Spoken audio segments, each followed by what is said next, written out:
जय श्री राधे कृष्ण। आप सभी का आपके अपने YouTube channel BK Mishra present में बहुत बहुत स्वागत है। आइए आज आप सब सुनेंगे श्रीमद् भागवत गीता में तीसरे अध्याय की कथा। अब तक आपने पिछले अध्यायों का कथा श्रवण नहीं किया हो तो चैनल पे वीडियो अपलोड है, आप वहां से कथा को श्रवण कर सकते हैं। इसी प्रकार से ज्ञानवर्धक जानकारियाँ प्राप्ति के लिए या कथा सुनने के लिए, व्रत पूजा आदि के बारे में जानने के लिए चैनल पे अगर आप नए हैं तो चैनल को लाल बटन दबा करके सब्सक्राइब करें, साथ में बेल आइकन घंटी को दबाएं ताकि वीडियो का नोटिफिकेशन आपको समय से मिलता रहे। तो आइए सुनते हैं श्रीमद् भागवत गीता सार तीसरे अध्याय की कथा। तो बोलिए प्रेम से भगवान श्री कृष्ण की जय, सर्वदेवी देवता की जय। इस अध्याय में कर्म योग के बारे में बतलाया गया है। अर्जुन बोले कि हे जनार्दन, यदि आपको कर्म की अपेक्षा ज्ञान श्रेष्ठ मान्य है तो फिर हे केशव, मुझे भयंकर कर्म में क्यों लगाते हैं? आप मिले हुए से वचनों से मेरी बुद्धि को मानो मोहित कर रहे हैं, इसलिए उस एक बात को निश्चित करके कहिए जिससे मैं कल्याण को प्राप्त हो जाऊं। श्री भगवान बोले कि हे निष्पाप, इस लोक में दो प्रकार की निष्ठा मेरे द्वारा पहले कही गई है। उनमें से सांख्य योगियों की निष्ठा ज्ञान योग से होती है। मनुष्य न तो कर्मों को आरंभ किए बिना निष्कर्मता को यानी योग निष्ठा को प्राप्त होता है और न कर्मों के केवल त्याग मात्र से सिद्धि यानी सांख्य निष्ठा को ही प्राप्त होता है। निसंदेह कोई भी मनुष्य किसी भी काल में क्षण मात्र भी बिना कर्म किए हुए नहीं रहता, क्योंकि सारा मनुष्य समुदाय प्रकृति जनित गुणों द्वारा परवश हुआ कर्म करने के लिए बाध्य किया जाता है। जो मूढ़ बुद्धि मनुष्य समस्त इंद्रियों को हठ पूर्वक ऊपर से रोककर मन से उन इंद्रियों के विषयों का चिंतन करता है, वह मिथ्याचारी अर्थात दंभी कहा जाता है। किंतु हे अर्जुन, जो पुरुष मन में इंद्रियों को वश में करके अनासक्त हुआ समस्त इंद्रियों द्वारा कर्म योग का आचरण करता है, वही श्रेष्ठ है। तू शास्त्र विहित कर्तव्य कर्म कर, क्योंकि कर्म न करने की अपेक्षा कर्म करना श्रेष्ठ है, तथा कर्म न करने से तेरा शरीर निर्वाह भी नहीं सिद्ध होगा। यज्ञ के निमित्त किए जाने वाले कर्मों से अतिरिक्त दूसरे कर्मों में लगा हुआ ही मनुष्य समुदाय कर्मों से बनता है। इसलिए हे अर्जुन, तू आसक्ति से रहित होकर उस यज्ञ में निमित्ती ही भली भांति कर्तव्य कर्म करो। प्रजापति ब्रह्मा ने कल्प के आदि में यज्ञ सहित प्रजाओं को रचकर उनसे कहा कि तुम लोग इस यज्ञ द्वारा वृद्धि को प्राप्त हो और यह यज्ञ तुम लोगों को इच्छित भोग प्रदान करने वाला हो। तुम लोग इस यज्ञ द्वारा देवताओं को उन्नत करो और वे देवता तुम लोगों को उन्नत करें। इस प्रकार निस्वार्थ भाव से एक दूसरे को उन्नत करते हुए तुम लोग परम कल्याण को प्राप्त हो जाओगे। यज्ञ द्वारा बढ़ाए हुए देवता तुम लोगों को बिना मांगे ही इच्छित भोग निश्चय ही देते रहेंगे। इस प्रकार उन देवताओं द्वारा दिए हुए भोगों को जो पुरुष उनको बिना दिए स्वयं भोगता है, वह चोर ही है। यज्ञ से बचे हुए अन्न को खाने वाले श्रेष्ठ पुरुष सब पापों से मुक्त हो जाते हैं, और जो पापी लोग अपना शरीर पोषण करने के लिए ही अन्न पकाते हैं, वे तो पाप को ही खाते हैं। संपूर्ण प्राणी अन्न से उत्पन्न होते हैं। अन्न की उत्पत्ति वृष्टि से होती है, वृष्टि यज्ञ से होती है, और यज्ञ विहित कर्मों से उत्पन्न होने वाला है। कर्म समुदाय को तू वेद से उत्पन्न और वेद को अविनाशी परमात्मा से उत्पन्न हुआ जान।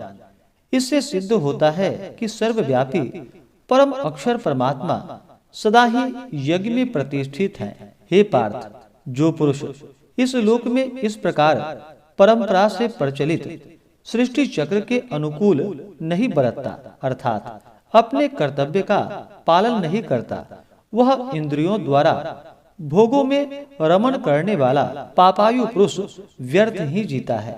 परंतु जो मनुष्य आत्मा में ही रमण करने वाला और आत्मा से ही तृप्त तथा आत्मा में ही संतुष्ट हो, उसके लिए कोई कर्तव्य नहीं है। उस महापुरुष का इस विश्व में न तो कर्म करने में कोई प्रयोजन रहता है और न कर्म न करने से ही कोई प्रयोजन रहता है, तथा संपूर्ण प्राणियों में भी इसका किंचित मात्र भी स्वार्थ का संबंध नहीं रहता। इसलिए तू निरंतर आसक्ति से रहित होकर सदा कर्तव्य कर्म को भली भांति करता रहे, क्योंकि आसक्ति से रहित होकर कर्म करता हुआ मनुष्य परमात्मा को प्राप्त हो जाता है। जनकादि ज्ञानी जन भी आसक्ति रहित कर्म द्वारा ही परम सिद्धि को प्राप्त हुए थे। इसलिए तथा लोक संग्रह को देखते हुए भी तू कर्म करने के ही योग्य है, अर्थात तुझे कर्म करना ही उचित है। श्रेष्ठ पुरुष जो आचरण करता है, अन्य पुरुष भी वैसे ही आचरण करते हैं। वह जो कुछ प्रमाण कर देता है, समस्त मनुष्य समुदाय उसी के अनुसार बरतने लग जाता है। हे अर्जुन, मुझे इन तीनों लोकों में न तो कुछ कर्तव्य है और न कोई भी प्राप्त करने योग्य वस्तु अप्राप्य है, तो भी मैं कर्म में ही बरतता रहता हूँ। क्योंकि हे पार्थ, यदि कदाचित मैं सावधान होकर कर्मों में न बरतूं तो बड़ी हानि हो जाएगी, क्योंकि मनुष्य सब प्रकार से मेरे ही मार्ग का अनुसरण करते हैं। इसलिए यदि मैं कर्म न करूं तो ये सब मनुष्य नष्ट भ्रष्ट हो जाएं और मैं संकर्ता का करने वाला हूँ तथा इस समस्त प्रजा को नष्ट करने वाला बनूं। कर्म में आसक्त हुए अज्ञानी जन जिस प्रकार कर्म करते हैं, आसक्ति रहित विद्वान भी लोक संग्रह करना चाहता हुआ उसी प्रकार कर्म करे। परमात्मा के स्वरूप में अटल स्थित हुए ज्ञानी पुरुष को चाहिए कि वह शास्त्र विहित कर्मों में आसक्ति वाले अज्ञानियों की बुद्धि में भ्रम अर्थात कर्मों में अश्रद्धा उत्पन्न न करे, किंतु स्वयं शास्त्र विहित समस्त कर्म भली भांति करता हुआ उनसे भी वैसा ही करवाए। वास्तव में संपूर्ण कर्म सब प्रकार से प्रकृति के गुणों द्वारा किए जाते हैं, तो भी जिसका अंतःकरण अहंकार से मोहित हो रहा है, ऐसा अज्ञानी मैं करता हूँ ऐसा मानता है। परंतु हे महाबाहो, गुण विभाग और कर्म विभाग के तत्व जानने वाला ज्ञान योगी संपूर्ण गुण ही गुणों में बरतते रहते हैं, ऐसा समझकर उनमें आसक्त नहीं होता। प्रकृति के गुणों से अत्यंत मोहित हुए मनुष्य गुणों में और कर्मों में आसक्त रहता है। उन पूर्णतया न समझने वाले मंद बुद्धि अज्ञानियों को पूर्णतया जानने वाला ज्ञानी विचलित न करे। मुझे अंतर्यामी परमात्मा में लगे हुए चित्त द्वारा संपूर्ण कर्मों को मुझ में अर्पण करके आशा रहित, ममता रहित और संताप रहित होकर युद्ध कर जो कोई मनुष्य दोष दृष्टि से रहित और श्रद्धा युक्त होकर मेरे इस मत का सदा अनुसरण करते हैं, वे भी संपूर्ण कर्मों से छूट जाते हैं। परंतु जो मनुष्य मुझ में दोषारोपण करते हुए मेरे इस मत के अनुसार नहीं चलते हैं, उन मूर्खों को तू संपूर्ण ज्ञानों से मोहित और नष्ट हुए ही समझ। सभी प्राणी प्रकृति को प्राप्त होता है, अर्थात अपने स्वभाव के परवश हुए कर्म करता है। ज्ञानवान भी अपनी प्रकृति के अनुसार चेष्टा करता है, फिर इसमें किसी का हट क्या करेगा। इंद्रिया के अर्थ में अर्थात प्रत्येक इंद्रिय के विषय में राग और द्वेष छिपे हुए स्थित हैं। मनुष्य को उन दोनों के वश में नहीं होना चाहिए, क्योंकि वे दोनों ही इसके कल्याण मार्ग में विघ्न करने वाले महान शत्रु हैं।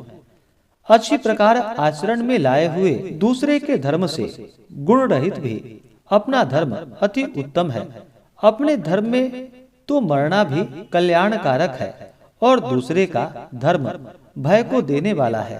अर्जुन बोले कि हे कृष्ण, तो फिर यह मनुष्य स्वयं न चाहता हुआ भी बलात् लगाए हुए की भांति किससे प्रेरित होकर पाप का आचरण करता है? श्री भगवान बोले कि रजोगुण से उत्पन्न हुआ यह काम ही क्रोध है। यह बहुत खाने वाला अर्थात भोगों से कभी न अघाने वाला और बड़ा पापी है। इसको ही तू इस विषय में वैरी जान। जिस प्रकार धुएं से अग्नि और मैल से दर्पण ढक जाता है तथा जिस प्रकार जेर से गर्भ ढका रहता है, वैसे ही उस काम द्वारा यह ज्ञान ढका रहता है। और हे अर्जुन, इस अग्नि के समान कभी न पूर्ण होने वाले कामरूप ज्ञानियों के नित्य वैरी द्वारा मनुष्य का ज्ञान ढका हुआ है। इंद्रियां, मन और बुद्धि ये सब इसके निवास स्थान कहे जाते हैं। यह काम इन मन, बुद्धि और इंद्रियों द्वारा ही ज्ञान को आच्छादित करके जीवात्मा को मोहित करता है। इसलिए हे अर्जुन, तू पहले इंद्रियों को वश में करके इस ज्ञान और विज्ञान का नाश करने वाले महान पापी काम को अवश्य ही बलपूर्वक मार डाल। इंद्रियों को स्थूल शरीर से पर यानी श्रेष्ठ, बलवान और सूक्ष्म कहते हैं। इस इंद्रियों से पर मन है, मन से भी पर बुद्धि है और जो बुद्धि से भी अत्यंत पर है वह आत्मा है। इस प्रकार बुद्धि से पर अर्थात सूक्ष्म, बलवान और अत्यंत श्रेष्ठ आत्मा को जानकर और बुद्धि द्वारा मन को वश में करके हे महाबाहो, तू इस काम रूप दुर्जय शत्रु को मार डाल। इस प्रकार से श्रीमद् भागवत गीता सार में तीसरे अध्याय की कथा पूर्ण हुई। तो बोलिए प्रेम से भगवान श्री कृष्ण की जय, सर्वदेवी देवता की जय। इससे आगे की कथा को सुनने के लिए चैनल पे अगर आप नए हैं तो चैनल को लाल बटन दबा करके सब्सक्राइब करें, साथ में बेल आइकन घंटी को दबाएं ताकि वीडियो का नोटिफिकेशन आपको समय से मिलता रहे। वीडियो को लाइक करें, शेयर करें। सुखी रहें और स्वस्थ रहें। जय श्री राधे कृष्ण। धन्यवाद।